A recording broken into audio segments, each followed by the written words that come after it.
So we'll not have any other recitation of prayers. You have just recited the Heart Sutra in Latvian. So this is a homage to the mother of all the Buddhas, the perfection of wisdom, which is without, which is inexpressible, ineffable, and the wisdom going beyond.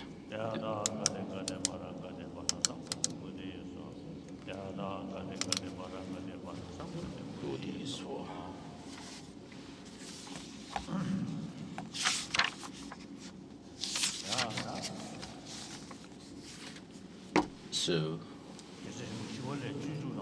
in the Bodhisattva Charyavatara, Shantideva says, though they wish to get rid of suffering, they run after suffering. Though they want happiness, they destroy it as if destroying their own enemies. So all who have the experience of pain and pleasure do not want suffering but want happiness.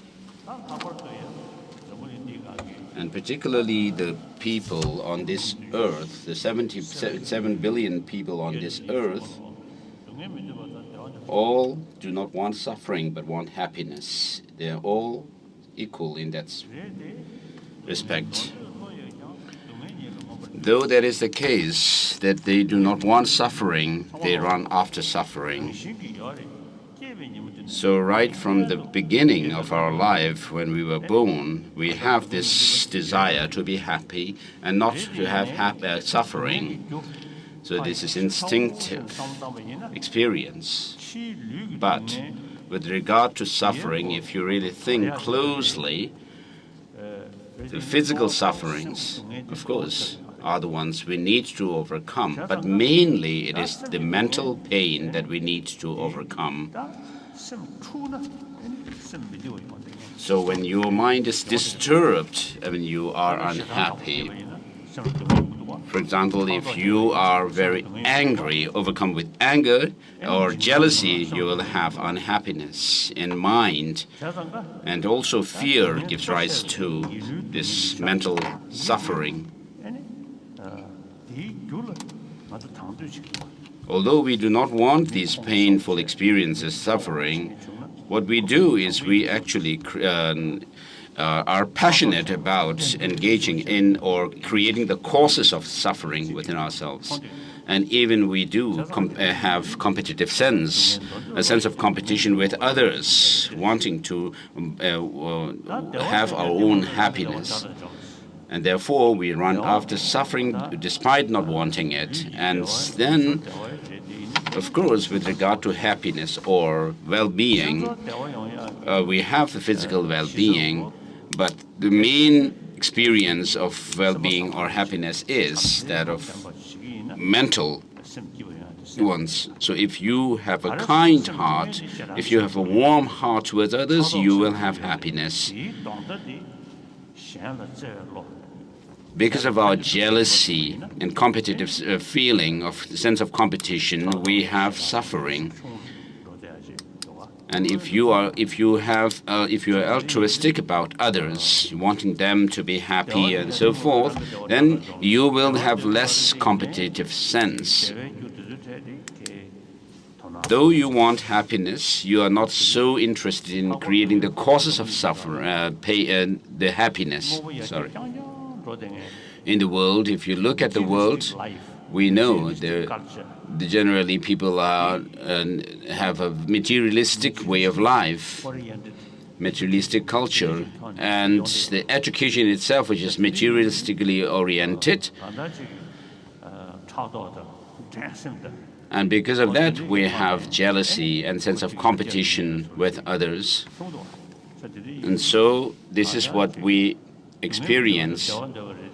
Though we do not want suffering but want happiness, despite that, we are not aware of what are the causes of suffering and the causes of happiness. And therefore, it's like we are earnestly running after the causes of suffering and not neglect those of the causes of happiness. And so many of the problems in the world are happen because of this. So the 7 billion people on this earth, we can actually think about them, though we do pray for all sentient beings. But the innumerable other sentient beings in the whole of the universe, although they are there, we cannot do much for them. We may be able to pray for them. And then on this earth, animals such as those living in water, like fish and so forth, we can't do much for them. But those to whom we can do something practically are the 7 billion people on this earth. So we have the same brain. We can think through with this intelligence. And so, although we have different languages, the 7 billion people on this earth,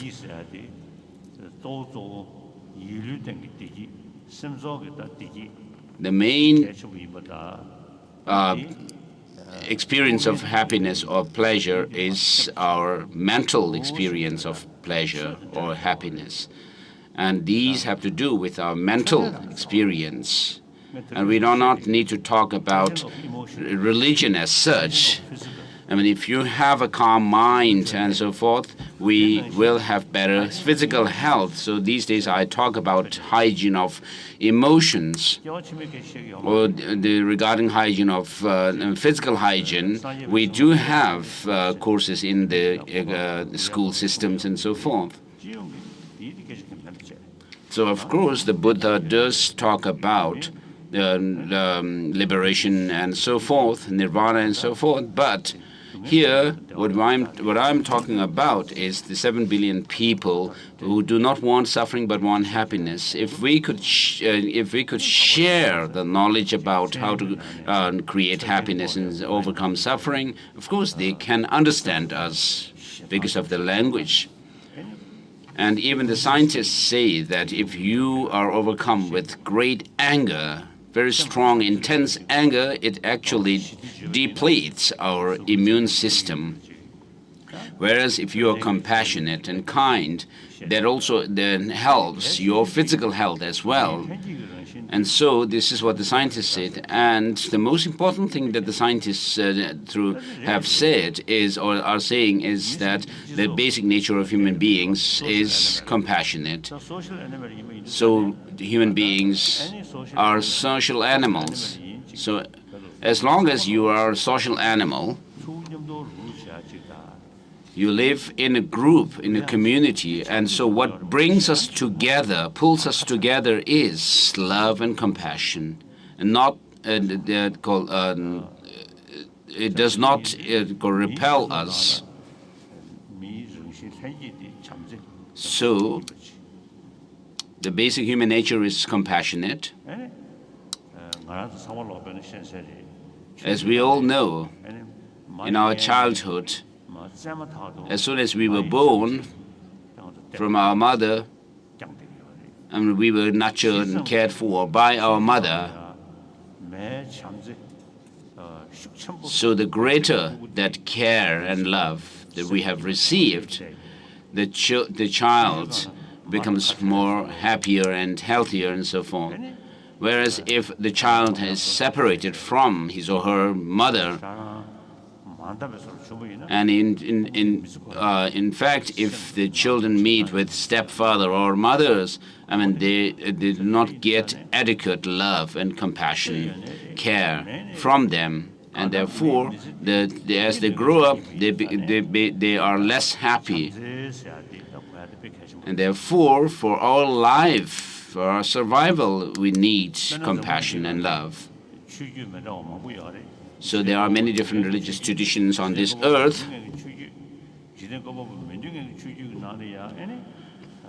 And those religions which there are those religions which believe in a creator God, and those that do not believe in creator God. And within this later, there are those who assert some kind of independent self or soul, and there's those who do not. And so whichever religion you follow, all of them have the same message. They emphasize this importance of love and compassion. And so the Creator God, the theistic religious traditions, followers of the theistic religions say that God is infinite love. So God is not, they do not say God is of infinite anger or anything like that. And these religions are within the human society, and because human beings love that of compassion and love, and therefore all the religions also teach these. And with regard to the peace in the world, in order to have true and real peace in the world, we need peace of mind. For that, we need love and compassion, with which we can have peace of mind. And if you do not have love and compassion, you will not have peace of mind, and there will not be peace. So everywhere people talk about peace in the world peace, but for that we need to have mental peace. And for that, we need to make transformation within our mind. And for that, we need to see the advantages of love and compassion and the disadvantages or shortcomings of anger and other destructive emotions. And then accordingly apply those means that bring about happiness. So wherever I go, I tell people that as human beings, we need to be loving and compassionate beings. And then these religious traditions have their different philosophical ideas. So despite the philosophical differences, all of them teach the same message of love and compassion, and also to promote that, we are taught that of tolerance or patience. I have many friends from the religious traditions such as Christianity, Jews, and Islam. And so if you really, I see that if they really practice their own religion sincerely, they are quite a different people. And so I usually make difference between respect and faith. You can respect all other religious traditions, whereas your faith is for your own religion. You should keep faith in your own religion.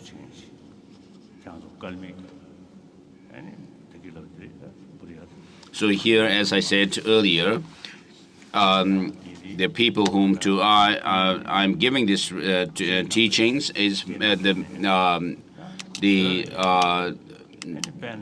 those who are followers of the tradition or Buddhist tradition, their ancestral religion as their ancestral traditional religion, and you are following the Sanskrit or Nalanda tradition. And since you are following the same religion as we do, I do my best to introduce the teaching of the Buddha, and particularly the glorious Nalanda monastic tradition of Buddhism. I feel this is my responsibility to do so. So all religions teach love and compassion and tolerance. In that sense, they are the same, but there is difference, of course, in philosophical ideas amongst them. So as I said before, there are those of theistic and non-theistic religious traditions. And so the first group can comprise of Christianity, Judaism, Islam, and then also some Hindu traditions. And then those of non-theistic traditions are Sankhya, non-theistic Sankhya school, Jainism, and Buddhism. And so, according to these three religious traditions, self has no beginning. And so, they do not talk about the Creator God as such. So, although Buddhism also do not assert a Creator God, what the Buddha has said is that you are your own master. So, of course, if you believe in a Creator God, then you pray to that Creator God to fulfill your goals of happiness and so forth. Whereas, according to the non-theistic religions, it is said that it is in your hands whether you will have experience happiness or not. And so the non-theistic Sankhya school, Jainism and Buddhism are the three religious traditions which do not assert a Creator God. So of these three, those of the Sankhya, the non-theistic Sankhya and Jainism, though they do believe in past and future lives, they also assert an independent soul or self. And when they talk about life after rebirth, this body has not come from the past life. Since they do assert beginningless life, they assert that there is a self or soul which is permanent, which has come from the past to this life. And today, from the quantum physicist point of view, they say that if you try to analyze the external objects by breaking the things up down to the smallest particles, atomic particles, subatomic particles, and so forth, they say that nothing can be found objectively, and therefore they say nothing is externally or objectively existent. It depends on the observer, which is internal matter. So in the Buddhist tradition also, there is this assertion that nothing exists externally. The Chittamatras say that the perception of blue and the blue color itself arise from the same substance, and therefore the blue as such does not exist externally, but it is just a reflection of the imprint of the perception of that blue color. And so the quantum physicists also say that it depends whether there is something or not is dependent on an observer. And so they say as long as there is an observer, there is an observed object. Whereas while saying this, they have not yet analyzed what that observer is. Whereas in Indian tradition, there is already analysis into what the observer or who the observer is. And therefore, in the Indian religious traditions, even before Buddhism came to India, there was Jainism. Jainism came quite slightly before Buddhism. And so they since they reject any creator God, they talked about disciplining or training one's mind through shamatha, the calm abiding, and vipassana. So mainly it is the vipassana through which one makes transformation within oneself. So these traditions emphasize that of development of single-pointed concentration, seeing the shortcomings of external objects to which we become attached and so forth. And so, so on the basis of these Indian traditions, that of Buddhism also developed. So what Buddhism says is that there is no such an independent soul or self as asserted by the non-Buddhist schools. Whereas what the Buddha has said, or Buddhism says, is that based on our ignorance, which is a misconception of reality, we have some kind of a fabricated or exaggerated outlook on things, mental conceptual constructs, and on the basis of these, then the mental afflictive emotions, mental afflictions such as attachment and so forth arise. And so the Buddha discovered that there is no independent self or soul, and therefore as soon as he became enlightened, he said, I have found this nectar-like Dharma, or truth, which is peaceful, profound, peaceful, unfabricated, and clear light. And if I was told to teach this to others, no one will understand me, and therefore I will remain silent in the forest. And so what this says is that of the Buddha discovered that of selflessness.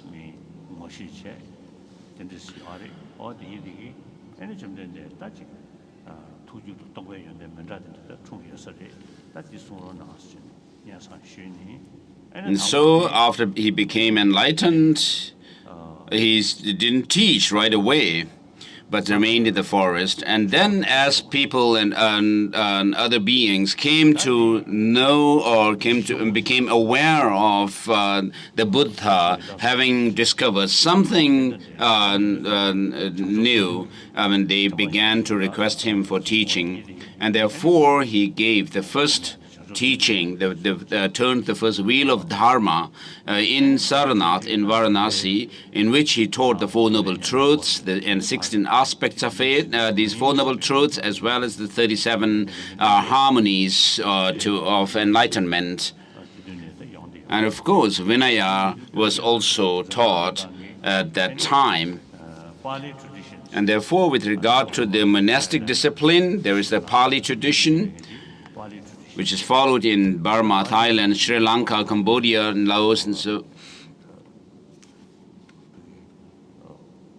So they follow the Pali tradition, so which is related with the first turning of the wheel of Dharma.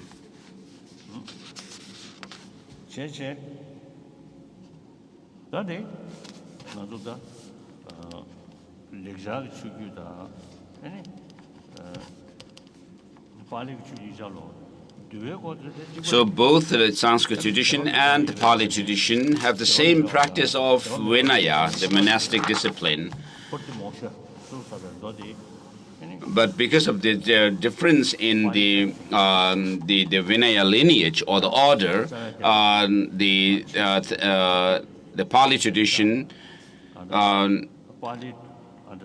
and the Sanskrit tradition that we follow there are slight differences. So the Theravada tradition is followed in these countries that I mentioned earlier, and then in Tibet, the Mula Sarvastivada tradition of Vinaya was spread by the precept master, great Abbot Chandarakshita. So there are slight differences in the misdeeds, whereas in the 4 defeats and the 13 remainders and so forth, they are same, as in both the traditions, Sanskrit and the Pali tradition. And so with regards to the Four Noble Truths, the 16 aspects of the Four Noble Truths, and the 37 harmonies of enlightenment, they are same in both the Sanskrit and the Pali traditions. I have contact with many monastics from Thailand and the Theravada tradition, and so I have come to know that we have the same practice of Vinaya and so forth. One time I met with Thai scholars from a university in Bangkok, and we discussed about the similarities between our tradition and their tradition, and then with regard to the Four Noble Truths and so forth. And then I asked them, when you explain the Four Noble Truths and their 16 aspects, do you resort to scriptural authority or quotation, or do you use reasoning and logic? And they said they do rely on quotations for that. And then I reflected immediately that Master Dharma Kirti, in his second chapter of the Pramana Vartika Karika, uses reasoning to prove the truth of the 16 aspects of the Four Noble Truths. And so the difference between the Sanskrit and the Pali tradition is that the Pali tradition emphasizes quotation of the Buddha more than reason, whereas the Sanskrit tradition emphasizes the reasoning. So Sanskrit seems to have been the language of scholars. So with regard to Nalanda monastic institution, it seems even during the time of the Buddha, there was some institution already established there. And then later, Masters Nagarjuna and so forth appeared. And then the Nalanda monastic institution became a center for pursuing the Sanskrit tradition of the teaching of the Buddha. So the Sanskrit tradition is based on the second turning of the wheel of Dharma, which was taught by the Buddha mainly in Gridakuti, the vulture peak, during the second turning of the wheel of Dharma. And so the Heart Sutra that we recited comes under the second turning of wheel of Dharma, which is the perfection of wisdom teachings. And then also the teaching, that of the Vajrakata Sutra is also comes under this perfection of wisdom teachings. And then the lengthiest perfection of wisdom teaching is the 100,000 verses of Prajnaparamita.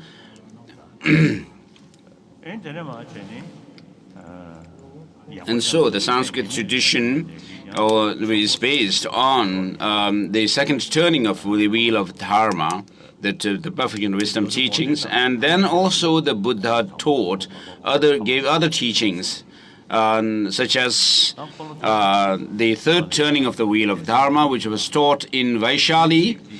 And within the third turning of the wheel of Dharma, there is this aspect of third turning of the wheel of Dharma where the Buddha has taught that what are known as the three natures, the dependent, the imputed, and the consummate nature.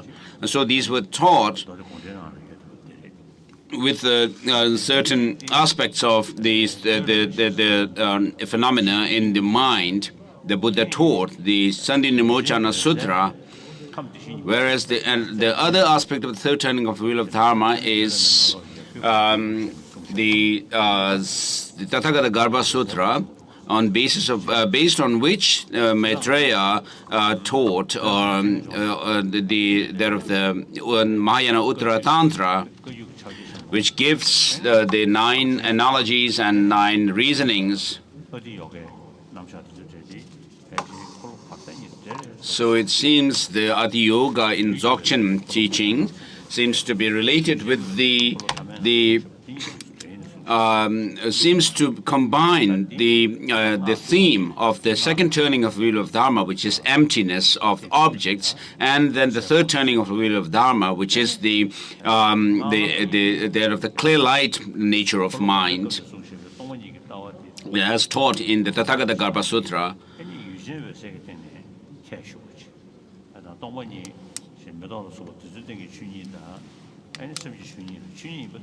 So, of course, with regard to the emptiness of objects outside and emptiness of the mind are the same in nature or essence, but because we are ignorant about our own nature of the mind itself, the emptiness of the mind. Therefore, because of that ignorance, we have the destructive emotions such as attachment and so forth.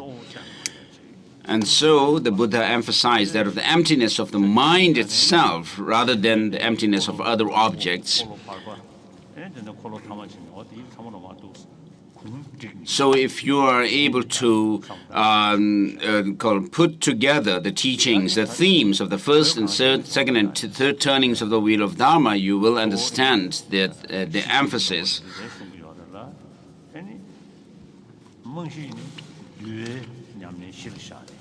So in Tibet, we have the fundamental practice of Vinaya, the monastic discipline. And on the basis of that, we have the practice of the Mahayana, that of the Bodhicitta, and then there is the secret practice of the Tantrayana. And so Tibetan Buddhist tradition comprised the entire teaching, the complete teaching of the Buddha.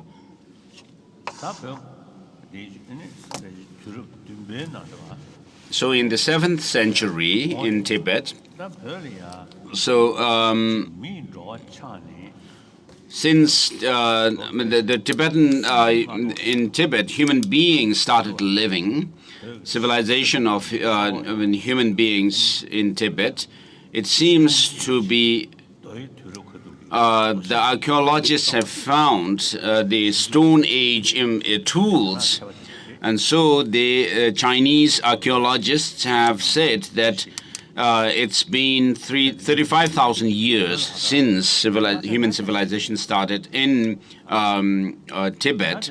And so it is very, very early on that the Tibet had our own civilization and race developed there. And so there were many other countries adjacent to Tibet.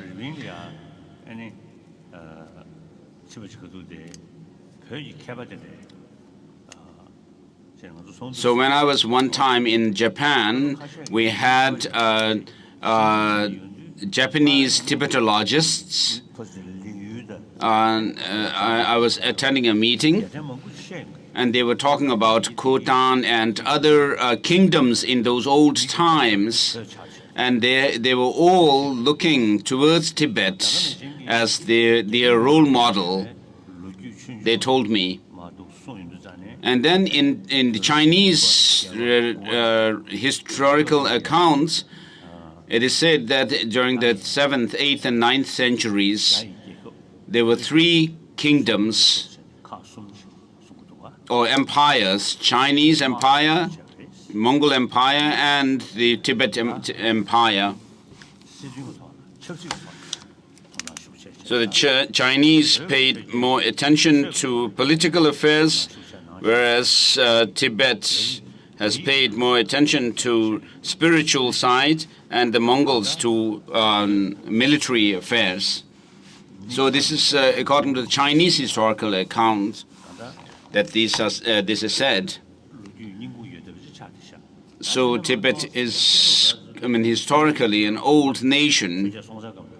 And then during the 7th century, during the time of the Songtsen Gampo, the Emperor Songtsen Gampo, Songtsen Gampo married Chinese princess, and many of the culture and Chinese culture were also copied. And then from Xinyan, the famous Cho statue in Lhasa was brought to Tibet. And then during the 8th century, when Trisong Detsen, the then Tibetan emperor, was thinking of spreading and establishing Buddhism on the Tibetan soil, he started bringing the Buddhism from India. And before that, of course, the Tibetan script was devised during the time of Songtsen Gampo, based on Indian letters. So if we look at an old stone inscriptions from the Ashoka pillars and so forth, we can somehow read some of those letters as they have similar form as Tibetan writing. And so in the 8th century, when Trisung Detsen thought of bringing Buddhism from China to, from India to Tibet, he thought of he invited Master Chandarakshita. And regarding Master Chandarakshita, Indian historians say that he lived to the ripe age of 90, but some Tibetans say that he lived 900 years, which may be not quite true. So we have still the chin bone of Chandarakshita in Tibet, and we could do some forensic analysis on his chin bone, jawbone, and so we could tell how long he lived and when he lived. So when he first went to Tibet, he was already in his 70s. So in any case, he went to Tibet, and based on his past prayers and aspirations, as well as the prayers and aspirations of the Tibetan emperor and Guru Padmasambhava, they gathered in Tibet. Chandarakshita, Guru Padmasambhava, the master, and the king, Trisung Detsen. And Master Chandarakshita took the main responsibility of translating the Sanskrit or the Buddhist literature into Tibetan. And so in Samye Monastery, there were these departments of translation, translators department and the monks department and so forth. And so Chandarakshita took the main responsibility in urging the Tibetans to translate the Indian literature, Buddhist literature. And so at that time, the Tibetan language was not so rich, but as the translations were undertaken and new words were coined for the Buddhist terminology in Sanskrit, then in Tibetan, then the Tibetan language became richer and richer.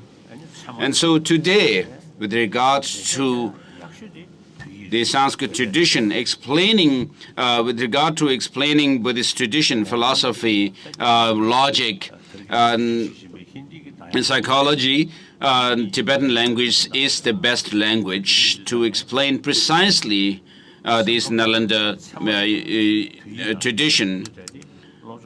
So other languages like English or modern Hindi are not adequate for that yet. And so the many Indians are taking interest and paying attention to the literature that we have in our language today. And so it is due to the kindness of Master Chandarakshita that we have this tradition of studying Buddhist philosophy rigorously using logic. Of course, other Buddhist countries have a literature on Vinaya and also Sutra and so forth, but it seems in other countries they do not have much literature on Buddhist logic, whereas the texts on Buddhist logic and epistemology that were written by Master Dignaga and Dharma Kirti are in Tibetan translation. And based on these texts on logic and epistemology in Sanskrit, and then Master Sakyapandita also wrote his text called The Treasury of Logic. And it seems that Chaba Choja Sengye before him also left a good, quite a bit of legacy in terms in the tradition of debate. dialectical debate.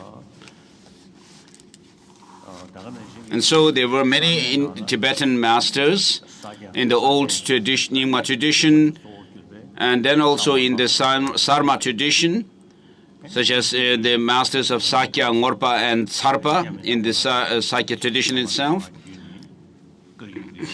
And then from Marpa Lotsawa, we have the lineage masters of the Kagyu tradition.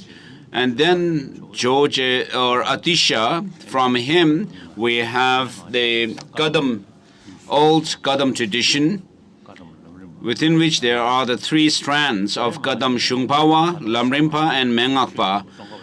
The scholar, Shungpawa tradition are those of the following scriptures or the literature treatises, and then the stages of the path tradition, and then the pith instruction tradition of Kadam. So in Tibet, we have actually explained and presented, demonstrated the teaching of the Buddha through logic. And so for that, in that process, we first will go through that of the practice of listening to the teaching or studying the teaching, and then on the basis of what we study, we reflect on it and gain conviction in the teaching, and accordingly develop the experience through meditation. And so we combined these three processes of listening or studying, reflection, and reflecting on the teaching, and meditation on the teaching. And so all the Tibetan Buddhist traditions, starting with Nyingma and so forth, follow the Nalanda monastic tradition. And we have in the past supplication to the masters who were known as the 6 ornaments and 2 sublime masters. And amongst them were absent those of Chandrakirti, Buddhapalita, Chandrakirti, Bhavaviveka, Chandradeva, and so forth. And so, on top of those 8 traditional Nalanda masters that we used to pray to, I added 9 and made up 17 Nalanda masters, of whose writings we do study. And these are the masters who have explained the teaching of the Buddha through reason and logic, these 17 Nalanda masters, and their writings are what we have still extant to study. And therefore, masters Dignaga and Dharmakirti, their writings are very important in our study of the Buddhist tradition. And so amongst all the followers of the Buddhist traditions, it is only the Tibetan Buddhist tradition which has the complete teaching of the Buddha today, comprising Sutra and Tantra. And then with regard to the Mongol, ethnic Mongolians, Mongol people, I mean, there were many great scholars. In my own lifetime, there were many masters like these, the Mongolian masters like Sobo Cherdak and Tubden Nyima and so forth. And so there in the Gelug monastic institutions such as Sera, Drepung and so forth, there were the great scholars, truly great scholars from these Mongol, ethnic Mongol regions, the 3 republics of the Federation of Russia that I mentioned earlier. And later, of course, there was a lot of decline in your regions and also Mongolia. And so in Tibet also, we went through great tragedy. And in Mongolia and these 3 republics, also you went through a great tragic situation in history. But in the recent years, you have been able to pay attention to the teaching of the Buddha and to study them, to pursue study of the teaching of the Buddha. And therefore in India, in our monastic learning institutions, we have people from the three republics of the Russian Federation, as well as monks from Mongolia, Outer Mongolia as well. And so these students of Buddhist philosophy who are studying and pursuing their studies in our monastic institutions would do a great service in the future to the Buddha Dharma in your own regions. And so with regard to the teaching of the Buddha himself has said, the munis or the able ones do not wash away the sins of sentient beings, nor do they remove their suffering of sentient beings with their hands, nor do they shift or transfer their own realization into them, what the Buddha is saying is that he cannot remove our suffering, nor can he wash away our sin or the non-virtuous actions. So suffering cannot be removed with his hands, and the sin cannot be washed away with water, and his own realization cannot be gifted to people. This realization of compassion and so forth cannot be gifted or transferred into others. So then how do Buddhas serve sentient beings? It is by teaching the truth, the reality as it is, that the Buddha lead beings to liberation. So this is about the teaching of the Four Noble Truths, which can be divided into two groups. Those that pertain to that of samsaric existence and those that pertain to the purified state of nirvana.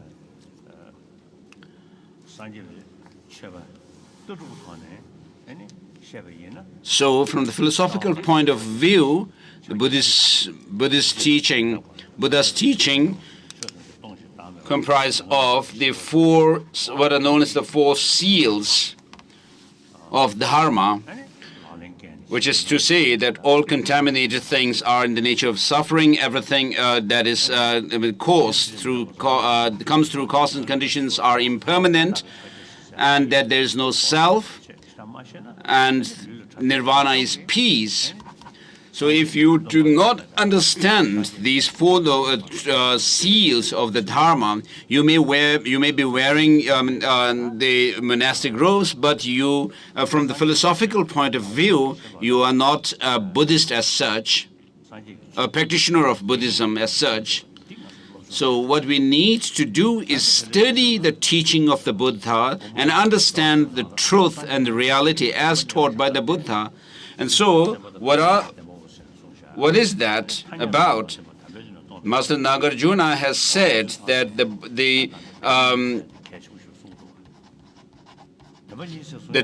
Buddhas gave teachings based on the two truths, the relative or the conventional and the ultimate truth. And so what this shows is the appearance and reality of how things are. So quantum physicists also talk about the appearance of things and the reality. They make distinction between these two. I knew one Indian nuclear physicist, Raja Ramana, who once told me that with regard to quantum physics, the concept of quantum physics, it is something new that has developed in the West recently, whereas in India, this theory or the concept of quantum physics was already there, already existed 2,000 years ago. And he was actually quoting some lines from Master Nagarjuna's text. And so Indian spiritual traditions already talked about the appearance and reality.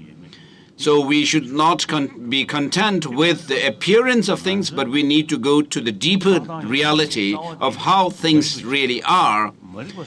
And so why that is done is because due to our ignorance, which is ignorant about the reality of things, we develop those of the destructive emotions such as attachment, anger, and so forth. So of course the two truths are taught both in the non-Buddhist and the Buddhist traditions. And within the Buddhist tradition, the philosophical schools such as Vaibhashikas, Shautantrikas, Chittamatras, and Madhyamakas do teach, talk about or assert the two truths, whereas there is difference in the subtlety of their presentation of the two truths. And Master Aryadeva in his 400 verses says that, so he says that we need to get rid of this fundamental ignorance, and therefore, with all efforts, one must teach and explain that of emptiness. And so he says, seeing dependent origination, one will not develop ignorance, and therefore we need to teach the dependent origination of things. And so as Buddhists, we must have the knowledge of Buddhism through education, through learning. Otherwise, we may say we are Buddhists, but there is not much substance in it. So in order to become a well-qualified geshe in the past in Tibet, the students studied for 20 to 30 years. And today in India, the students usually spend about 20 years to study Buddhist philosophy. So, of course, with regard to the monastic discipline, the code of discipline, Vinaya, there's not much logic that can be used.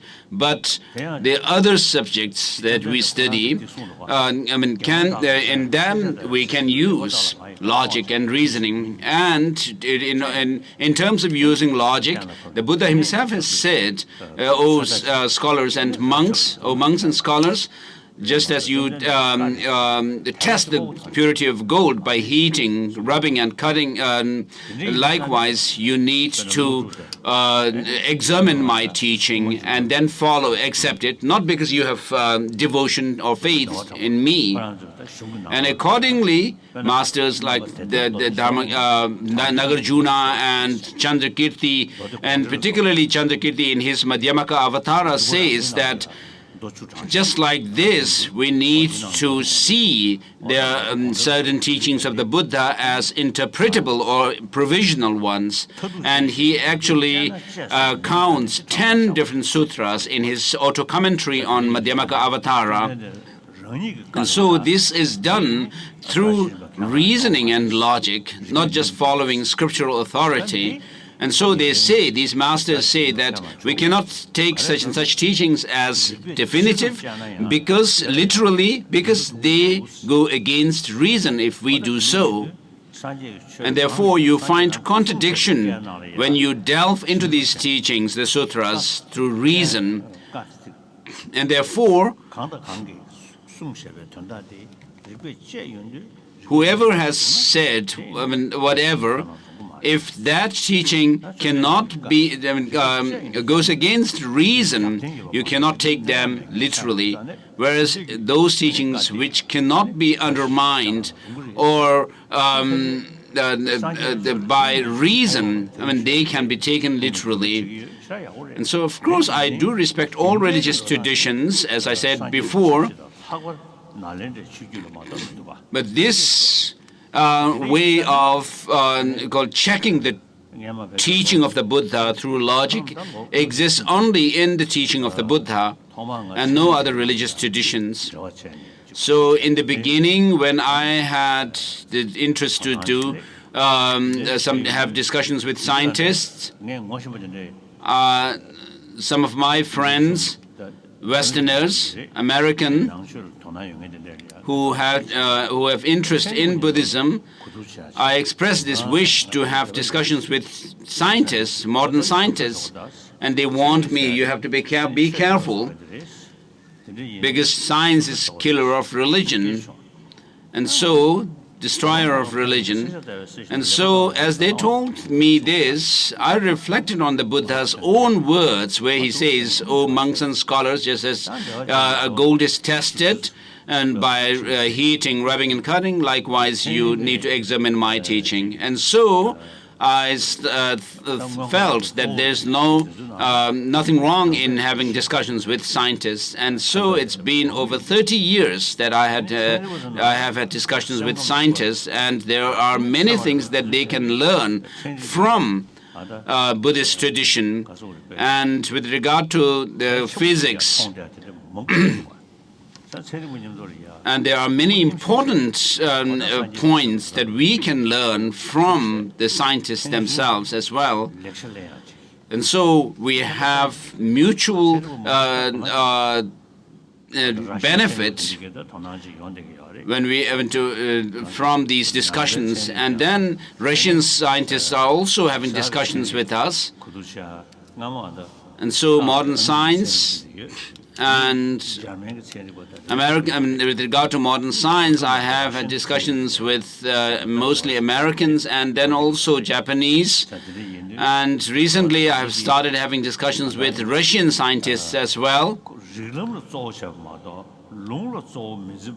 So since we follow a tradition where reason is emphasized more than mere faith, we are able to go side by side with the scientists, and so we can actually have a good exchange, beneficial exchange within amongst ourselves. So today's teaching, with regard to today's teaching, it comes under the perfection of wisdom teaching, which is the second turning of the wheel of Dharma, which mainly teaches emptiness. So the explicit teaching is emptiness in these sutras.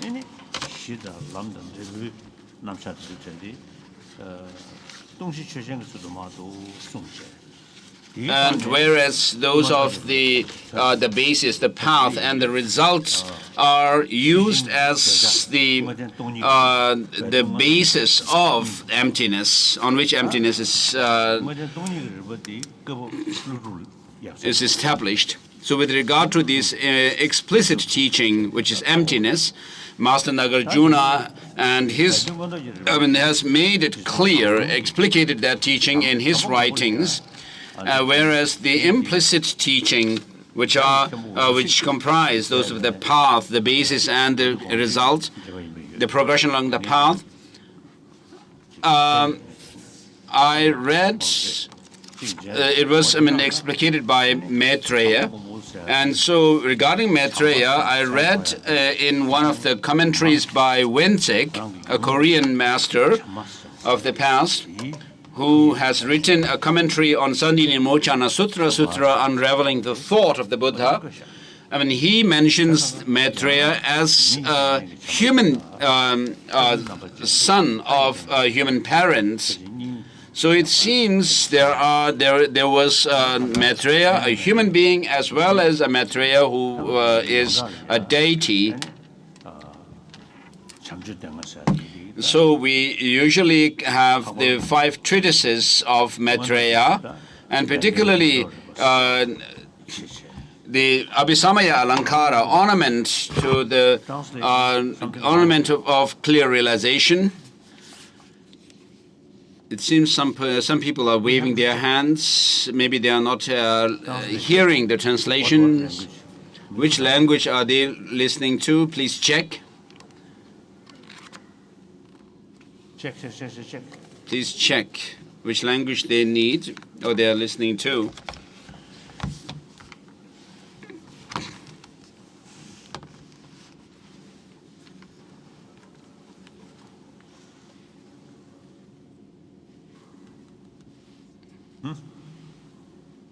No, yeah, I think at least a few hundred people. So there seems to be a few hundred people no translations who waved their hands, indicating they could not hear the translation. Okay. Is it okay now? Yeah. Okay. No translation. Do you hear the translation in your language? So there's still some people who wave their hands.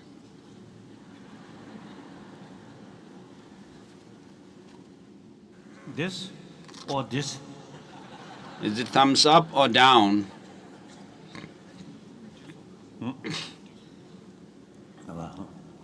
So it's fixed now. Telo Rinpoche told His Holiness. So with regard to the teaching of the Buddha, the implicit teaching that are taught in this perfection of wisdom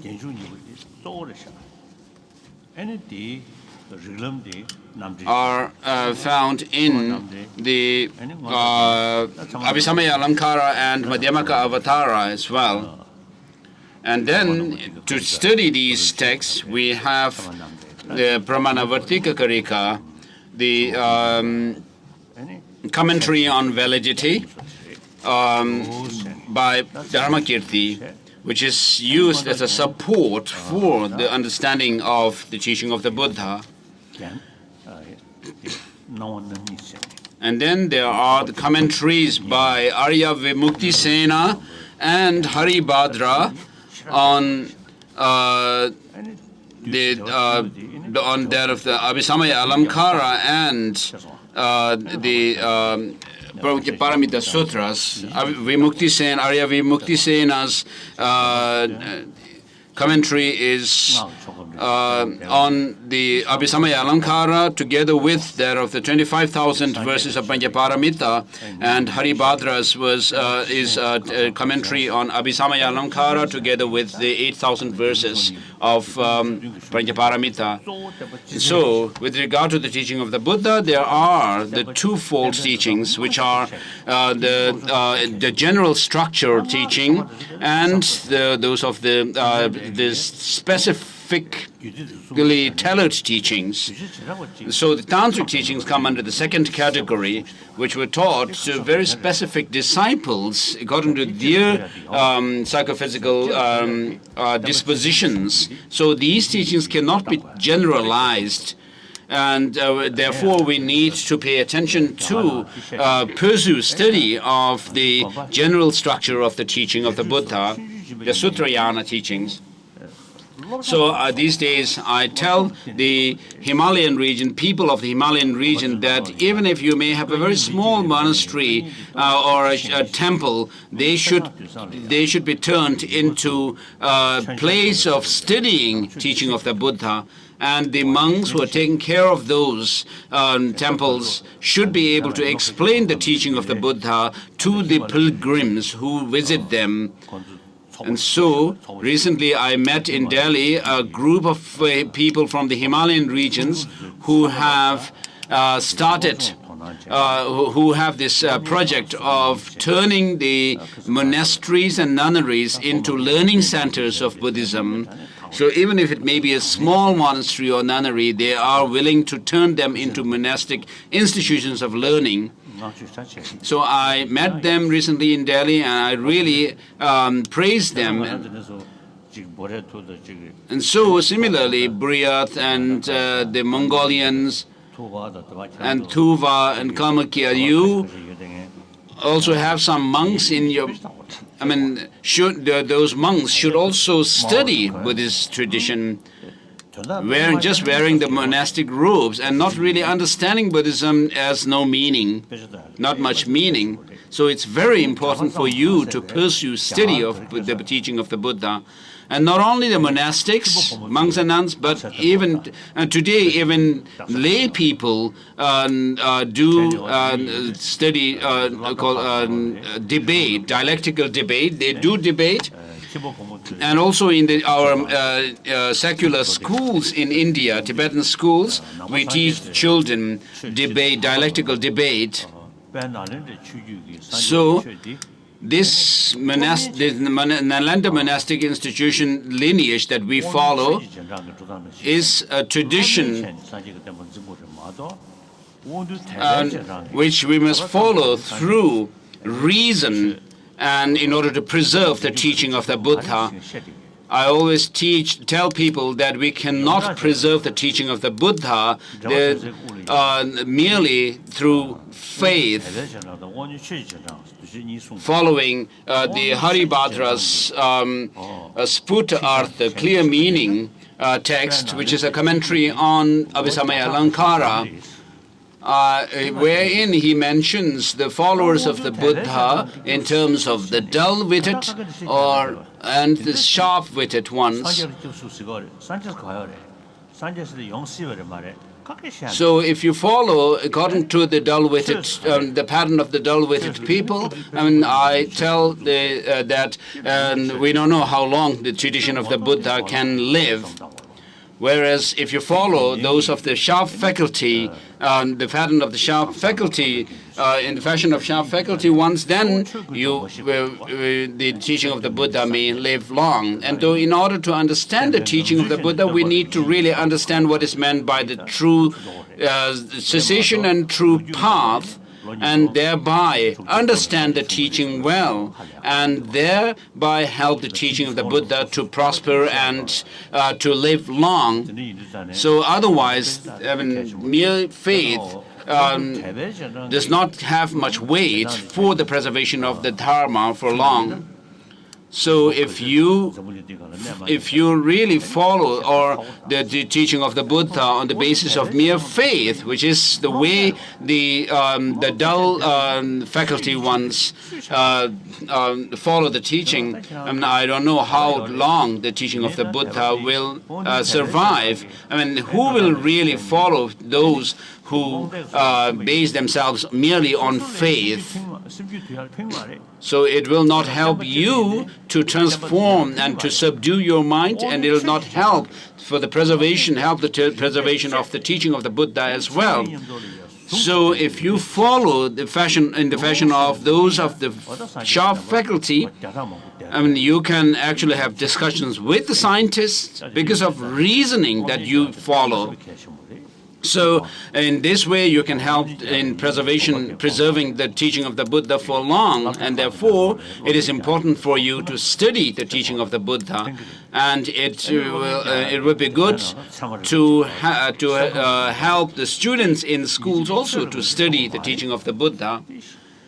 So with regard to the philosophy and logic, you do not necessarily need to consider them as religion as such, but you can consider them as academic, intellectual subjects. So philosophy and logic can be academically studied. So whether you are a believer or not, these will help. If you understand well the teaching through logic and reasoning, and you will know how to transform your mind, how to reduce these destructive emotions and increase the positive emotions, you will learn better. And therefore, these subjects should be used as academic or in schools. So even non-Buddhist people can also follow and study these philosophy and logic. So I tell this to my people. So now it's 10:30. So first we'll go through the Vajrakata Sutra. It's on page 101 in the book that has been distributed. So I have received the reading transmission of this book from Gaden Tisur Rinpoche, Rizong Rinpoche, the most venerable Rizong Rinpoche.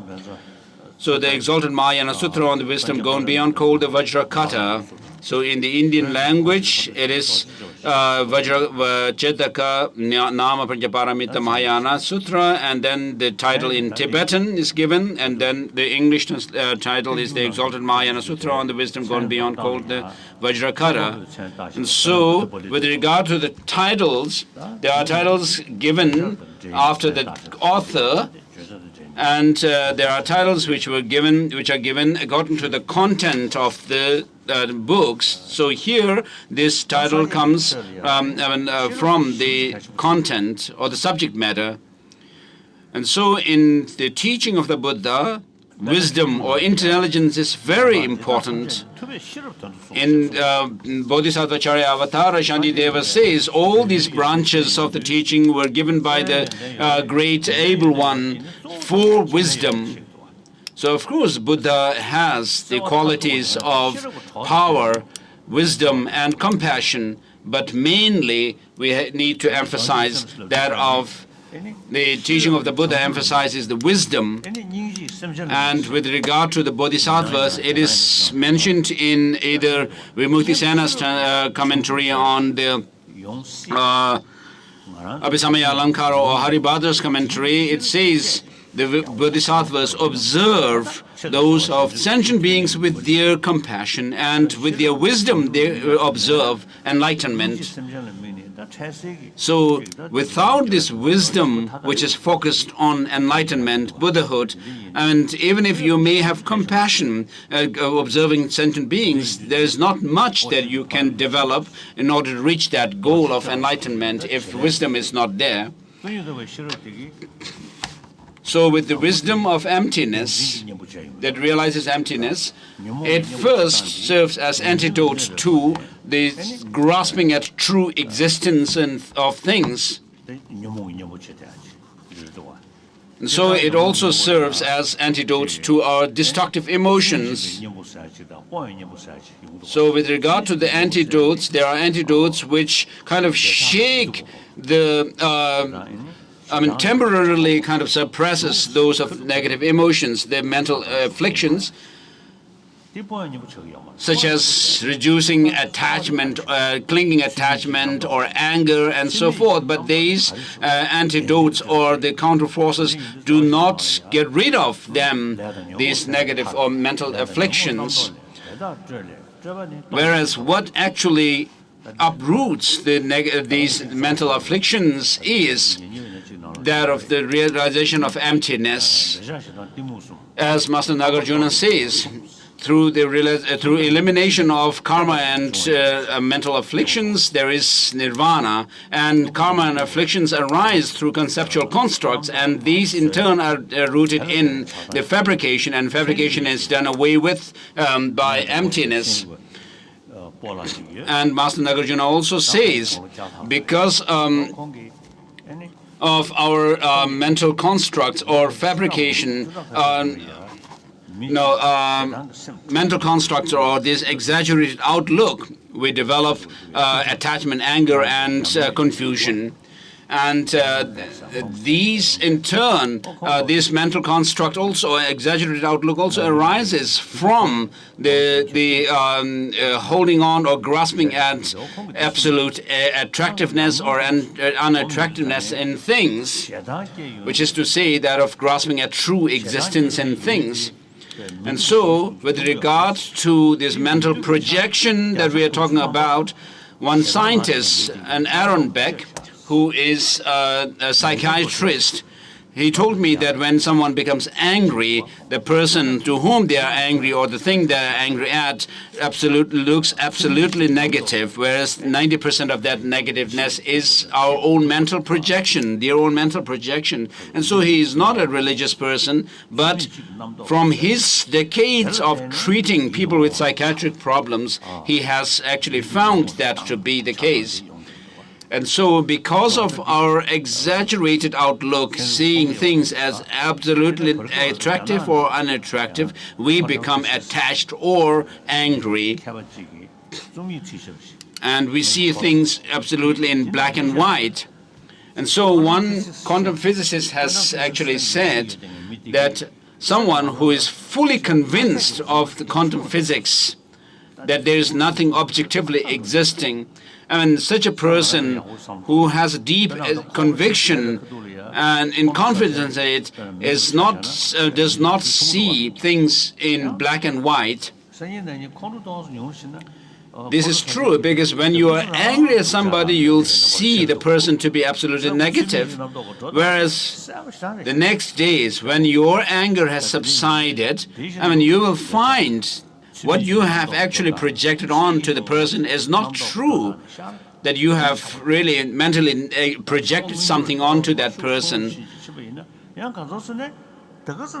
So when you are attached to somebody, and because of your lust or attachment, you see that person attractive, absolutely. Whereas when that attachment kind of subsides and is reduced, then you will not see that person as attractive as he or she appeared. So you'll find yourself to be mistaken. And so, of course, from a scientific point of view, we can think along these lines of reasoning in quantum physics, where they say that things have no objective existence, to reduce our attachment and anger. Whereas in our own tradition, we use the understanding of emptiness to counter these destructive emotions. And so this Vajra Kata means that the Vajra refers to that of the wisdom of emptiness, which cuts the root of afflictive mental afflictions, and therefore it is called, the title is given, this title is given. So of course, in order to do away with mental afflictions, there is no need of bodhicitta as such. Whereas in order to get rid of even the obscuration to knowledge, you need to have the support of bodhicitta for that of the wisdom of emptiness. So I prostrate to all the Buddhas and Bodhisattvas. Thus did I hear at one time the Bhagavan was dwelling at Shiravasti in the grove of Prince Jetha in the garden of Anathapindata, together with a great Sangha of bhikshus of 1,250 bhikshus and a great many Bodhisattva Mahayanas, Mahasattvas.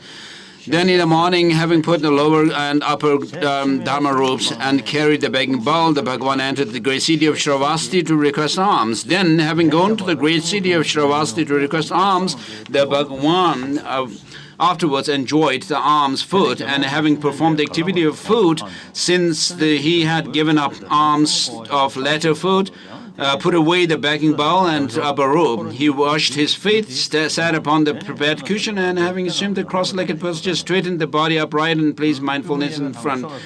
Then many bhikshus approached to the place where the Bhagavan was, and and having reached there, bowing their heads to the Bhagavan's feet, circumambulated 3 times and sat to one side. Also at that time, the Venerable Subhuti, joining that very assembly, sat down. Then the Venerable Subhuti rose from the seat, placed the upper robe over one shoulder, set his right knee on the ground, bowed, joining the palms toward the Bhagavan, and said this to Bhagavan: Bhagavan, the extent to which the Tathagata Arhat, perfectly enlightened Buddha, has benefited the Bodhisattva, Mahasattva, and so forth. He was asking question to the Buddha.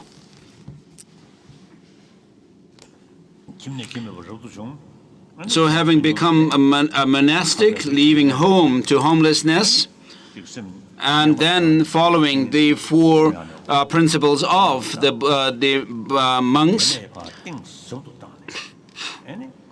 the Buddha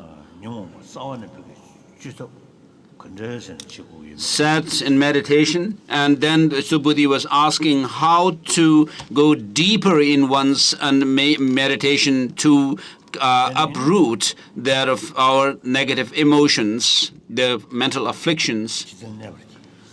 So how practice, how control the mind. So it says, Sugata, it is astonishing. Bhagavan, how should one who has correctly entered the Bodhisattva vehicle abide? How to practice and how control the mind. And so as Vasubandhu says, there are only 2 ways in which the Dharma can be preserved and promoted: by study and practice. So that was said, and the Bhagavan said to the Venerable Subhuti, Subhuti, well said, Subhuti, it is so. The Tathagata has benefited the Bodhisattva Mahasattvas with the highest benefit. The Tathagata has entrusted the Bodhisattvas, Mahasattvas, with the highest entrustment. And so, first the Buddha gave teaching on emptiness, and then entrust the teaching to his disciples. and such as Subhuti,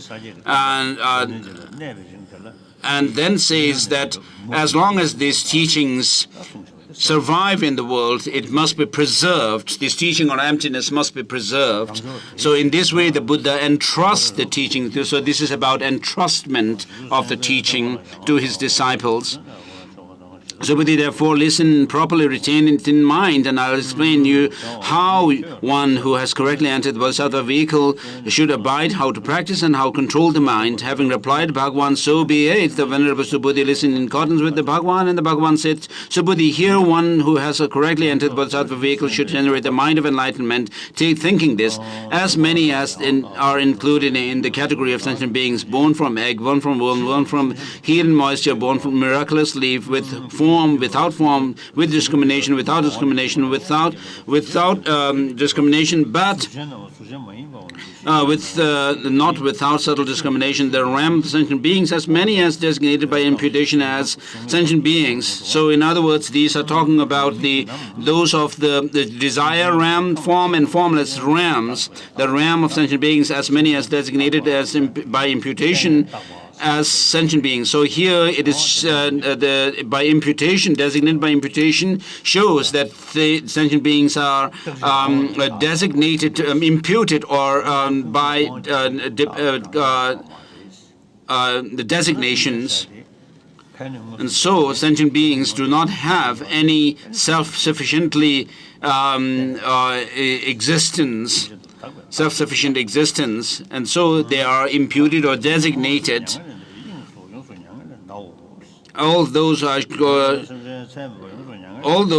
shall cause to pass completely beyond sorrow into the realm of nirvana without remainder of the aggregates. Although limitless sentient beings have thus been caused to pass beyond sorrow, or no sentient being whatever has been caused to pass. So this actually talks about the ultimate reality.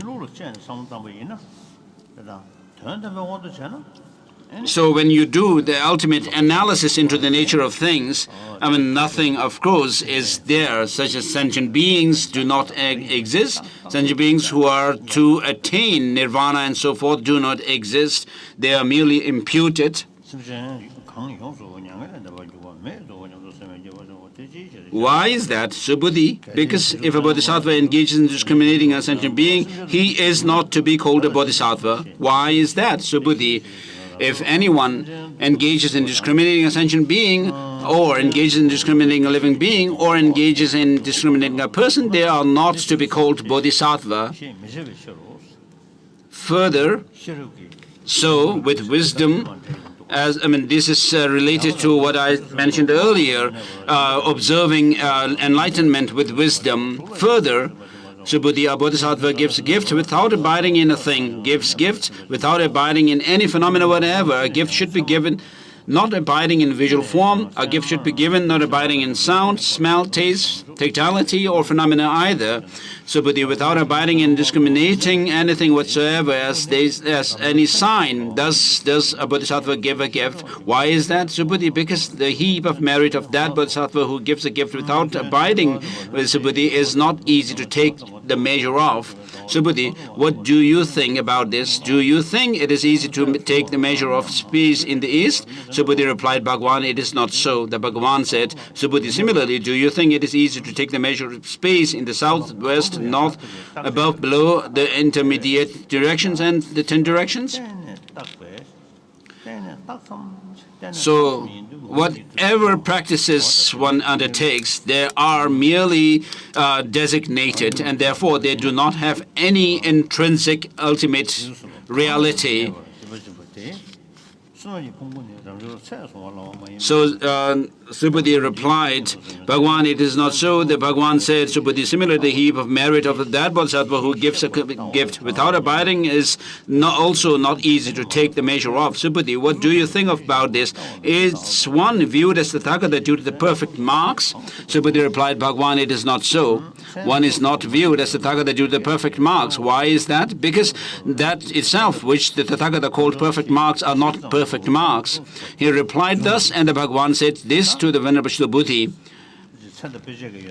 So we, of course, can see those of the major and minor marks of a Buddha. They do appear to us, but they appear as if they have some kind of a defined, absolute, defined characteristic of their own.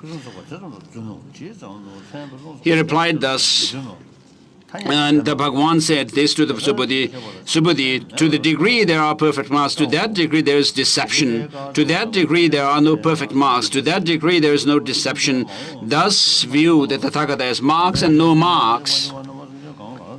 He said that, and the Venerable Subhuti replied to the Bhagavan, Bhagavan, in the future period, at the end of the 500, when the holy Dharma will totally perish, will any sentient being produce correct discrimination about the words of the sutra, such as this being explained? The Bhagavan said, Subhuti, do not say what you have said. In the future, at the end of the 500, when the holy Dharma will totally perish, will any sentient being produce correct discrimination upon the words of the sutra, such as this being explained? Moreover, Subhuti, in the future, at the end of the 500, when the holy Dharma will totally perish, there will be the Bodhisattva, Mahasattvas, endowed with morality, endowed with qualities, endowed with wisdom. Subhuti, those Bodhisattva, Mahasattvas, moreover, will not have made homage to just a single Buddha. They will have produced roots of virtues to just a single will not have produced roots of virtue to just a single Buddha. Subhuti, there will be Bodhisattva Mahasattvas who have made homage to many hundred thousands of Buddhas and produced roots of virtue to many hundred thousands of Buddhas. Subhuti, those who will acquire merely a single mind of faith upon the words of sutras, such sutras as this being explained, Subhuti, that the Tathagata knows. Subhuti, they are seen by the Tathagata. Subhuti, all those sentient beings will produce and perfectly collect an unfathomable heap of merit. Why is that, Subhuti? Because those Bodhisattva Mahasattvas will not engage in discriminating as self. And so they do have this awareness that there is no independently existing self. So they decisively have that kind of awareness and conviction, and will not discriminate a sentient being, will not discriminate a living being, will not engage in discriminating a person. Subhuti, those Bodhisattva Mahasattvas will not engage in discriminating phenomena or discriminating non-phenomena, nor will they engage in discriminating and non-discrimination. Why is that, Subhuti? Because if those Bodhisattva Mahasattvas engage in discriminating phenomena, that itself would be of them grasping at self and grasping at sentient beings, grasping at living beings, grasping at a person. As long as there is, as Master Nagarjuna says, as long as there's grasping at psychophysical aggregates, there will be grasping at persons or beings. So what you need to be able to do is destroy all objectification of the psychophysical aggregates, so that you are able to also destroy any objectification of the person on the basis of who is designated on the basis of those psychophysical aggregates.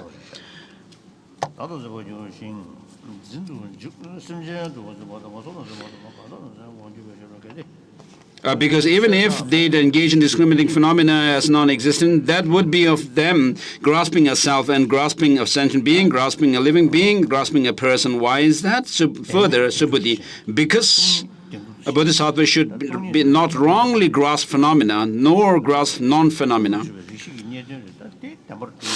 So if you say that, of course, things such as a table and so forth do not have any intrinsic existence. A person or a being have nothing intrinsically existent, therefore they are empty. Yet, if you say that emptiness has an absolute existence, that grasping at the absoluteness of the emptiness is a view that cannot be cured. And so this is what is being dealt with here. Therefore, thinking of that, the Tathagata said, if by those who know this Dharma treatise as like a boat, even Dharma should be given up, what need is there to mention non-Dharmas? Further, the Bhagwan said to the Venerable Subhuti, Subhuti, what do you think about this? Does the Dharma that was manifestly and completely realized by the Tathagatas on surpassed perfect and complete enlightenment exist whatsoever? Has any Dharma been taught by the Tathagata? He said that, and the Venerable Subhuti replied to the Bhagwan, Bhagwan, as I understand this meaning that was taught by the Bhagwan, that Dharma that was manifestly and completely realized by the Tathagatas, unsurpassed perfect and complete enlightenment, does not exist whatever. That Dharma that was taught by the Tathagata does not exist whatsoever. Why is that? Because any Dharma manifestly and completely realized or taught by the Tathagata is not to be grasped, not to be expressed, it is not Dharma, nor is it non-Dharma. Why is that? Because Arya beings are differentiated by the uncompounded. The Bhagwan said to the Venerable Subhuti, Subhuti, what do you think about this? If some son of the lineage or daughter of the lineage completely filling this billion-fold world system with 7 types of precious things were to give gifts, do you think that son of the lineage or daughter of the lineage would produce an immense heap of merit on that basis?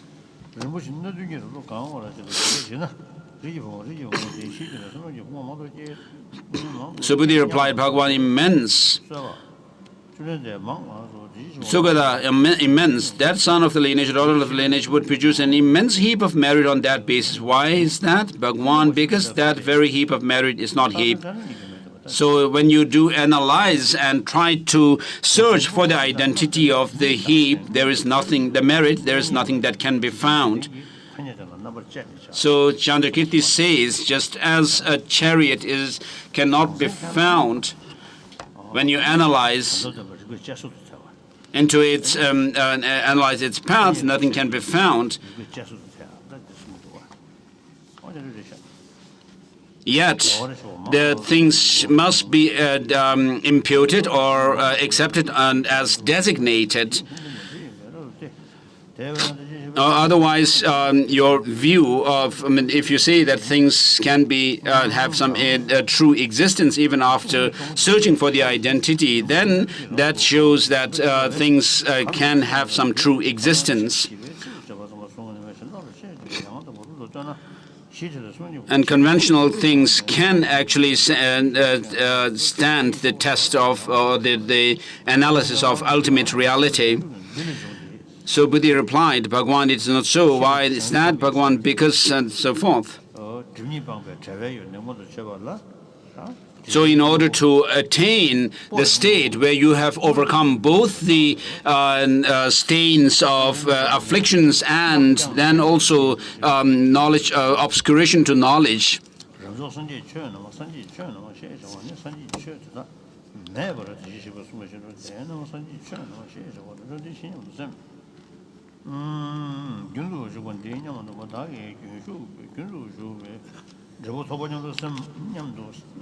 so Bhagwan, because one does not enter into anything whatever, therefore one is called stream enterer. One has not entered into form, nor entered into sound, nor into smell, nor into taste, nor tactility, nor entered into phenomena. Therefore one is called steam enterer. Bhagwan, if that stream enterer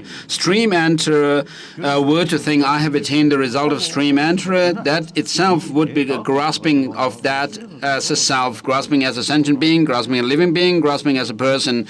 The Bhagwan said to Buddha, what do you think about this? Does the once returner think I have attained the result of once returner? So Buddha replied, Bhagwan, it's not so. Why is that? Because of the phenomenon of entry into the state of once returner does not exist whatsoever. Therefore one says once returner.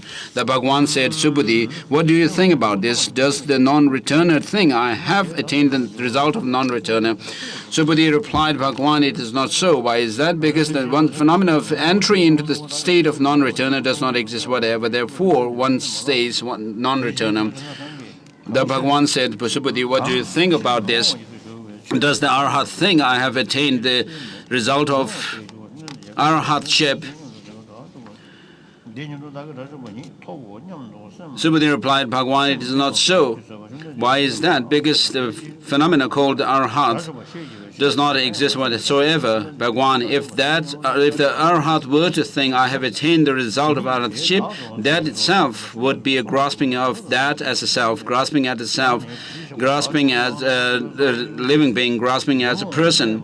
Bhagwan, I was glad that the Tathagata Arhat perfectly complete Buddha as the foremost of those who abide without afflictions. Bhagwan, I am an Arhat, free from attachment, but Bhagwan, I do not think I am an Arhat. Bhagwan, if I were to think I have attained Arhatship, the Tathagata would not have made the prediction about me saying, the son of lineage, Subhuti, is the foremost of those who abide without afflictions.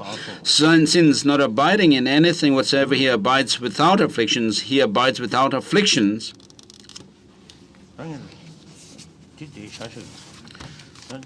So I'll stop there and continue with this tomorrow. I think we stopped on page 108.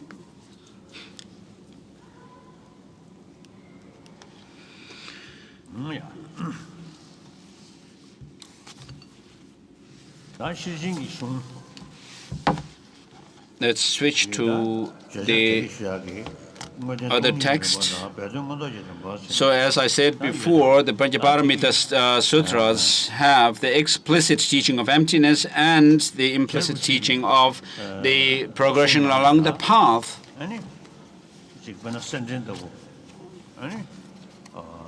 In Rinpoche's writings, such as the Golden Rosary, which is a commentary on Abhisamaya Alankara and the Perfection of Wisdom Sutras, of course, which is a great treatise that he wrote, but with regard to that of the view of emptiness, the Madhyamaka view of emptiness, that commentary on Abhisamaya Alankara is slightly, as it was written in the earlier part of his life, it has a different flavor of his understanding of emptiness than his later writings on the Madhyamaka view, such as the those of the insight section of the Lamrim Chemo and the intermediate Lamrim, as well as commentaries on Mula Madhyamaka Karika, which is called the Ocean of Reasoning, and also the commentary of Madhyamaka Avatara, and which is called the Illumination of the Thought, and then his writing of the Tangye Lekshe Nyingpo. And these are really helpful in countering one's grasping at true independent existence in things. From my own experience, I have found them to be really beneficial. And so Rinpoche himself undertook extensive study of the Dharma and also took great pains in reflecting on the emptiness, teaching of emptiness. And he had a vision of Manjushri when he was in Gadong. And when he asked questions on the Madhyamaka view, and relating his own experience, and he asked whether his view falls within the Prasangika tradition or the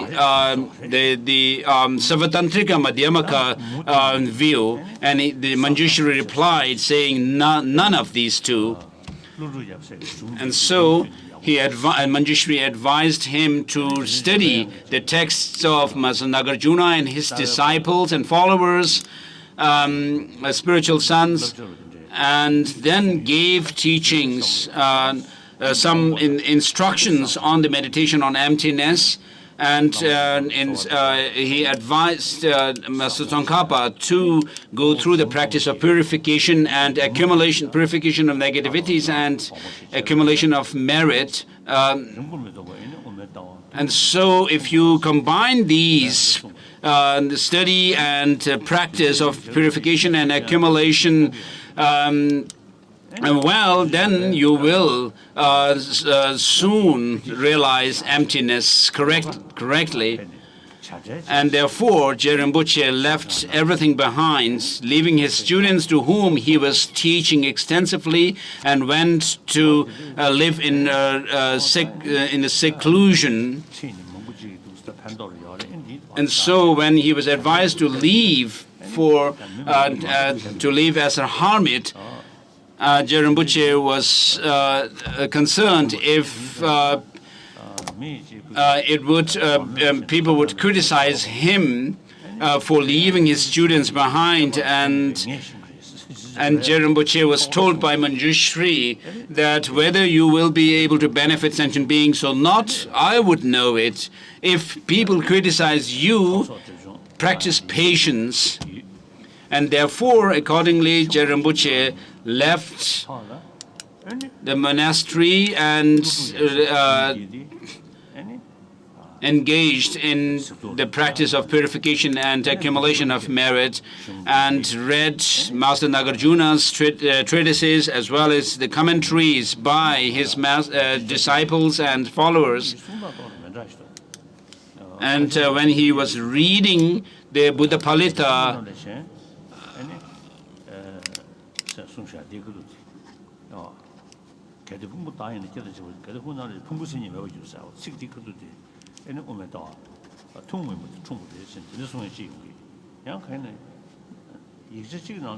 so according to, there are different interpretations of when Je Rinpoche realized emptiness on the basis of Buddha Palita. Some say it was on the point where Buddha Palita was commenting on this line of Mula Madhyamaka Karika, where it says, if the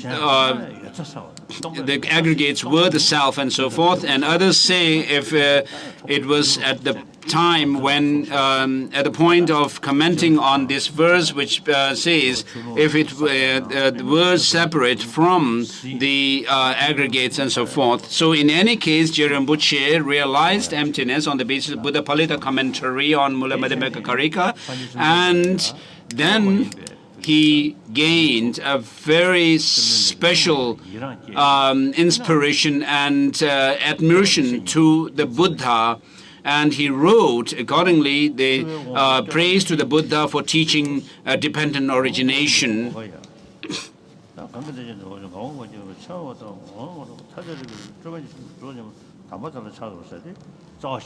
So the first eight lines are homage from the Mula Madhyamaka Karika. So what these two verses of 8 lines teach is that what is dependently originated, if that dependence is in the intrinsic nature or as the ultimate nature of things or not, it is not, and therefore it says it is without arising, without cessation, and so forth. And it says, I pay homage to the perfect teacher who taught that which is dependent originated is without ceasing and so forth, and that it is free from fabrication, that it is peaceful. So Master Nagarjuna also praises the Buddha from the point of view of teaching dependent origination, as he also does so in his 60 verses of reasoning. So it's not just saying that because things are dependently originated that you cannot find anything, but it is because things are dependently originated that they are empty of any inherent existence, and because of lack of inherent existence that you can say things are dependently originated. As John Lama Rinpoche says, that dependence shows that things are relative, that they are without any independent existence, and arising shows that it does away with that of nihilistic extreme of nihilism, whereas dependence shows that of the lack of the eternalism.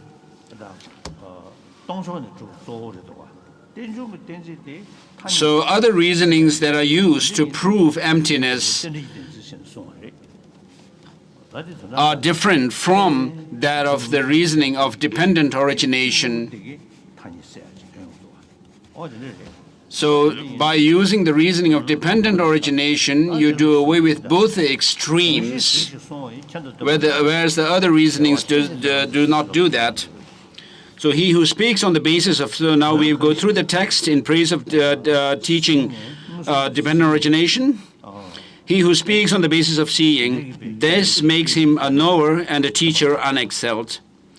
So since the Buddha gives teachings from his own experience, knowing and realizing the dependent origination as it is, he has that unexcelled knowing or the knowledge. And because he teaches from that experience of the true knowledge of, he is the unexcelled teacher. Therefore, it says, I bow to you, O conqueror, you who saw dependent origination and taught it. So with regard to the reality of dependent origination or dependent arising, what it helps is whatever degeneration there is in the world, the root of all these is ignorance. You taught that it is dependent origination, the seeing of which will undo this ignorance. So all the teaching of the Buddha are meant for stopping all suffering from the root of it, from its root. So in other words, it is to overcome suffering of sentient beings. It's not just ceasing or overcoming suffering to a certain degree, but to go to the root of this suffering, which is ignorance, which holds on to or grasp at some true existence. And because it is the root of suffering, as it says, whatever degenerations there are in the world, the root of all this is ignorance. So in regard to ignorance, there is a mere ignorance, mere not knowing something, and there is a total misconception of reality. And so here it is this incorrect view of reality, the misconception. So this is totally an opposite of what reality is. What this ignorance holds on to is the opposite of what reality is. And therefore, as long as there is an ignorance which is ignorant and about the reality of things, there is always an opposite factor which can counter it. The knowledge of reality is what counters this ignorance.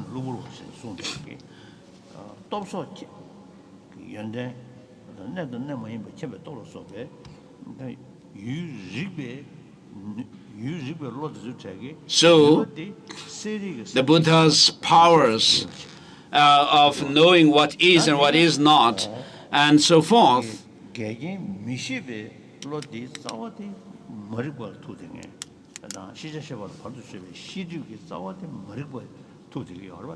so all of this knowledge comes from that knowledge of everything. And of course, when there is an opposite of a knowledge, that is ignorance, there is always a counter force to it which can uproot it. So what this says is that the faults and the shortcomings that we have can be overcome because there always is an antidote to the ignorance, which is the root of all our faults and the shortcomings. So the two words in Tibetan, sang, ge, sang in the sense of overcoming all faults and defilements, and ge in the sense of, it has the connotation of knowing everything. So therefore, by overcoming ignorance through knowledge of the reality as it is, we are able to attain that state of sang, purification, and the Ge, which is the total knowledge. So the Buddha taught that of dependent origination reality, and which is a unique teaching of the Buddha. So here, of course, dependent origination in general is asserted by the other philosophical schools within Buddhism. But here we are talking about the Prasangika view of dependent origination reality. So how can an intelligent person not comprehend that this path of dependent origination is the essential point of your teaching? And so here, this dependent origination, the understanding of which is actually counter to the ignorance of how things are.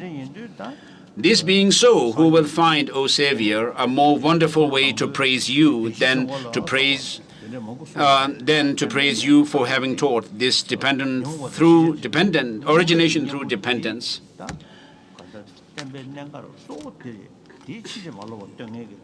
So the essential point of the teaching of the Buddha, beginning with the first sermon, the Four Noble Truths, is dependent origination. So that's why this fourth verse is said, whatsoever depends on conditions, that is devoid of intrinsic existence. What excellent instruction can there be more amazing than this proclamation? So what is the meaning of dependent origination?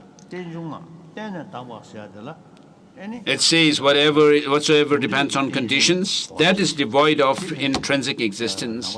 So with regard to dependent origination, there is dependence in terms of causality. How effects arise depends on causes. So the Savatantrika Madhyamakas also do use this understanding of dependent origination.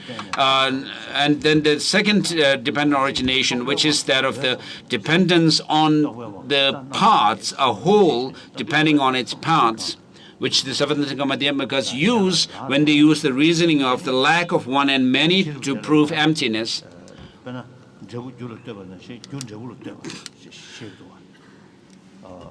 Whereas the third understanding or the deeper understanding of dependence is that of dependence by designation. And in terms of this, of course, we know that effects arise in dependence on their causes. So, although we can understand how effects are dependent on a cause, yet with regard to the effect, the cause is designated, posited, and therefore it is dependent in that sense. So it is not only the case that the effect depends on cause, but the cause itself is designated in relation to the effect. And so similarly, we have the action, the agent, and the acted object. And so these are all mutually dependent. In dependence on an action, there is an actor and acted upon object, and similarly an actor in dependence on an action and the acted upon object, and an acted upon object in dependence on the actor and the agent and the action. And so, without doing any kind of analysis into the nature of things, things do appear as if they exist solidly. So right now here, several thousand people are gathered in front of me. When I look at you, each and every one of you appears solidly existing. If you check closely, what I see is your body, not your mind. And within the body, in the body, you have the different limbs, different parts, like head, the hands, the arms, and the torso, the legs. So apart from these different parts, what is the body, your body? So if you do this kind of analysis, where the body is within its parts, of course you cannot find anything that you can point two as being the body, and within the hand you have the palm that's made up of the fingers and the thumbs. And so each of the fingers cannot be found if you search for them within the joints, the bones that make them up. So in this way, nothing could be found if you do this kind of analysis into the things. Though you cannot find anything when you search for the identity, yet they do appear as if they have some kind of objective existence. If that were the case, if that were true to be true, then you should be able to find the finger or the hand and the body and so forth when you search for them in their parts. And similarly, it is the case with the mind. The mind is made up of moments, continuity of moments. So within each moment, you cannot find anything as being the mind or the consciousness, whereas there's a continuity of the consciousness, and the past moment and the present moment, the future moment are gone, but you still will say there is the present moment. But within that, half is gone, half is yet to appear. And so in this way, if you do analyze the mind or the body and so forth, you cannot find anything as that being this and that you can pinpoint.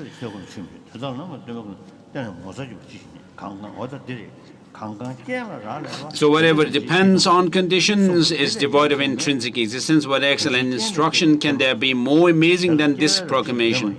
So this sutra says, what arises through conditions has no birth, and there is no nature or essence of birth in it. The one who understands this is a heedful.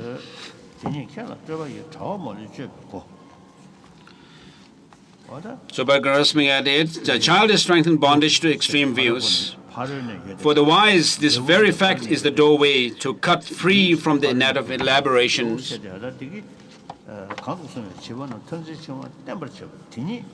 So what actually makes the childish hang on to some solid existence by seeing the basis of designation, for the wise, that very fact is the doorway to cut free thereof the net of elaborations. Since this teaching is not seen elsewhere, you alone is the teacher, like calling for a line for the Tirthika, it would be a word of flattery. Wondrous teacher, wondrous refuge, wondrous speaker, wondrous savior, I pay homage to that teacher who taught well dependent origination. So the essence of the Dharma, to gain certitude in it, the best reasoning is dependent origination. So this dependent origination for the realists, they say that because there are causes and the effects, it's not that we can make up anything out of anything else, but they say that because things are dependent in terms of causality, therefore they say the causes have their intrinsic existence. And therefore, for them, if you say that things like cause or cause does not have any intrinsic or independent existence because it is dependent, that the reasoning of dependence for them is like a contradictory reasoning. Whereas for the non-Buddhist, who assert some kind of a creator God and assert an independent soul, for them, dependent origination as a reason is unestablished reasoning. So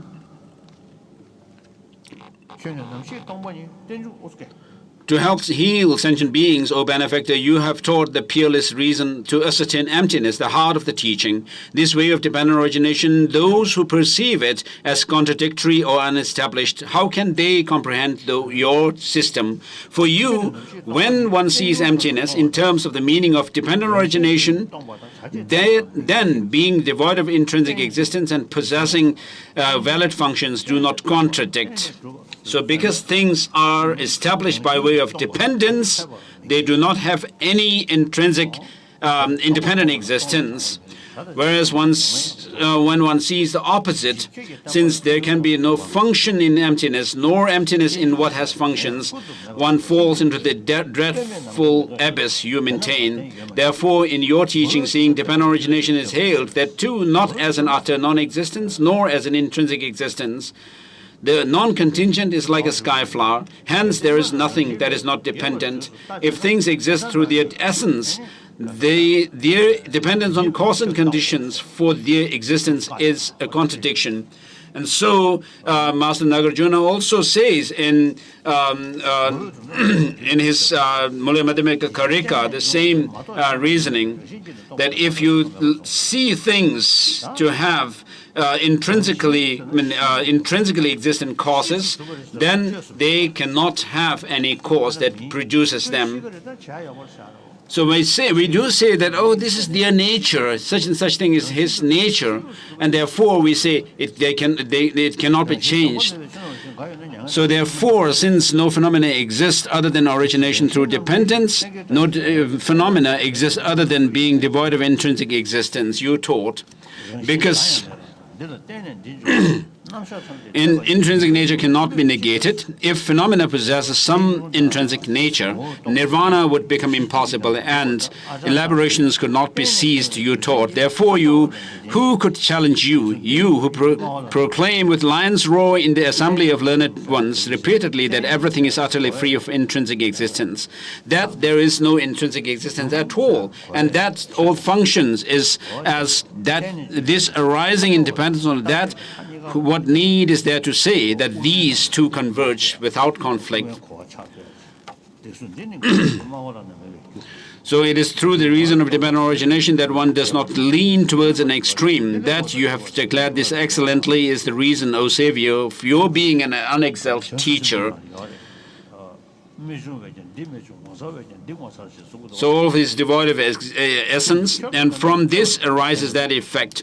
These two certainties complement each other with no contradiction at all. What is more amazing than this, and so forth. So this is also similar to what Master Nagarjuna mentions in his Bodhisattva Vivarana, the commentary on awakening mind.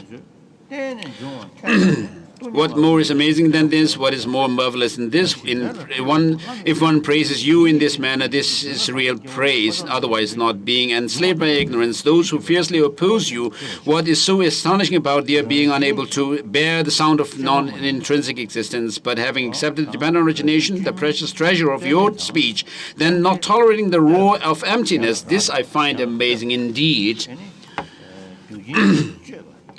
The door that leads to no existence, no intrinsic existence, this unexalted door of dependent origination, through its name alone, if one grasps at intrinsic existence, now this person who lacks the unrivaled entrance, well traveled by the noble ones, by what means should one guide him to the excellent path that pleases you? So Master Nagarjuna and his spiritual sons, and their writings, such as Mula Madhyamaka Karika and the 400 verses, and also Madhyamaka Avatara, and its auto-commentary, and also Master Chandrakirti's Prasana Pada. If you study these texts together, side by side,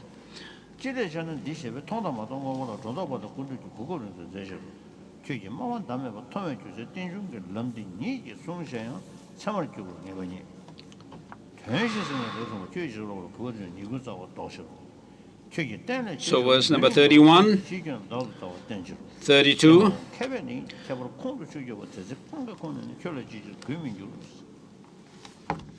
Verse number 33, right? Aha, when the wise comprehend the difference between these two, why would they not at that point revere you from the depths of their being, let alone your numerous teachings, even in the meaning of a small part, those who find ascertainment in a cursory way, this brings supreme bliss to them as well. Alas, my mind was defeated by ignorance. Though I have sought refuge for a long time in such an embodiment of excellence, I possess not a fraction of his qualities. So we stop here for today. So first session is of the teaching this time is done. And then tomorrow I'll go through the rest of the two texts. And the day after tomorrow, I'll give initiation of Avalokiteshvara and also White Manjushri permission to practice. And so White Manjushri has a special significance or relation to the practice of bodhicitta, development of bodhicitta, as well as wisdom, being a wisdom deity. Good night. Okay. So His Holiness says good night.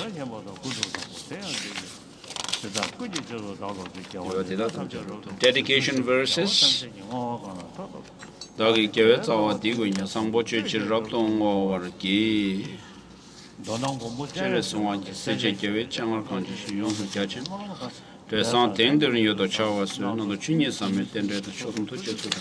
Later, lo meten de da ja ke tembe melam keng me nyon rup sho.